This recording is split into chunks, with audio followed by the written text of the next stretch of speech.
Welcome back to the Sports Den Podcast. I'm your host, Jonathan Hooker here. Today is my Heisman rankings. This episode, we're going to have 5 players and an honorable mention, and we're going to see who's leading my Heisman race right now. So let's get into it. My honorable mention, South Florida's quarterback, Byron Brown. He did an amazing job pushing the ball downfield, extending plays, coming out with a ranked win over formerly ranked 25 Boise State. And also, the highlight play of the game when he ran the safety over to get in the end zone. He didn't have to, but I think that was a statement to make people know that South Florida was here. He was here to make sure that they came out on top for a win. So, moving on to my list. Number 5, Georgia quarterback, Gunnar Stockton. Gunnar Stockton, he wasn't as efficient through the air, going 14 for 24, but he threw for 2 touchdowns, threw for 180 yards. But what made him get on this list? His ability to run. His ability to run was showcased, whether it was a option, whether it was a read option, whether it was a speed option. Either or. Him keeping the ball and him extending, turning maybe a 3-yard gain, turning into a touchdown, and maybe turn it into a first down, puts Gunnar on this list at number 5. Number 4, John Mateer. Not a lot of people know about him. He came from a smaller school in Washington State last year, but he threw for over 3,000. He ran for over 800 yards, threw for 31 touchdowns, and ran for 15 touchdowns. Now he's on a bigger platform with a team like Oklahoma. So now we're going to see him multiple times on national television to see how talented he really is. So this past game against Illinois State, threw for almost 400 yards, threw for 3 touchdowns, and ran one in. So that's 4 total touchdowns and over 400 total yards. So he's number 4 on my list. And now we're going to move on to number 3. Number 3, Carson Beck. Simply put, Carson Beck played a very clean game. He threw one ball that I said, okay, Carson. And that was the one-handed catch grabbed by C.J. Daniels, who made the highlight play. Maybe a potential catch of the year already in week 1.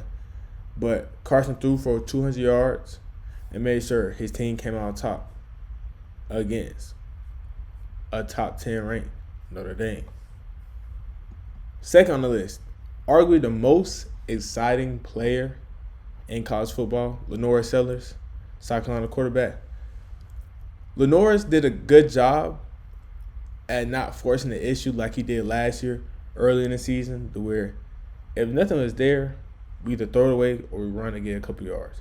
And he did that against Virginia Tech. He did that very often to make sure that he didn't put his team in a negative position to where they would have to be behind the chains and fight to get back to the chains to make it a manageable third down. But he didn't do that often.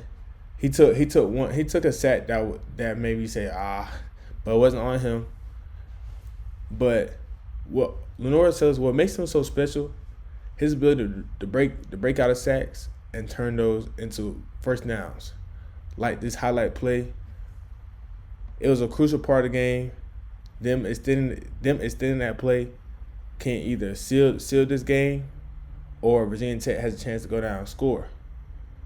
But LaNorris broke out of those sacks, and he got the first down. Also, he basically did the same thing that Byron Brown did.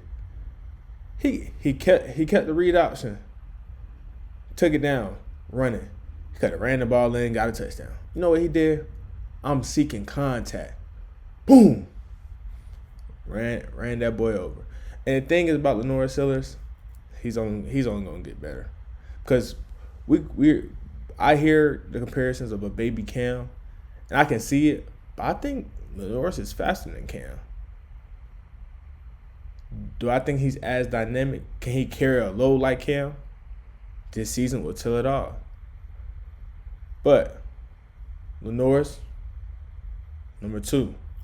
My number 1 ranked, my Heisman winner, as of today, if it were to happen, Garrett Nussmeier. Garrett Nussmeier, a lot of teams sent out their scouts. Some GMs attended the LSU Clemson game to see Cade versus Garrett Nussmeier. And one had an amazing game, and one had a decent game. So in a game like that, I want to see, okay, who's being efficient? Who's putting their team in more winning positions to win this ball game? Because as a quarterback, in games like that, in the way it was going, an interception, a fumble, can easily cost you a game. Garrett Nussmeier didn't do that. Cade Klubnik did. So that's why Cade Klubnik is knocked off my list. Garrett Nussmeier was efficient, made some NFL throws. I remember one across the middle to Aaron Anderson to gain a crucial first down, and also throwing touchdown to Trey Green. Garrett Nussmeier, way to go, kid! You're number one on my list. So that will be my Heisman ranking for this week. I'll come with you guys with an episode like this next week, and I'll see you guys on the next one. Peace.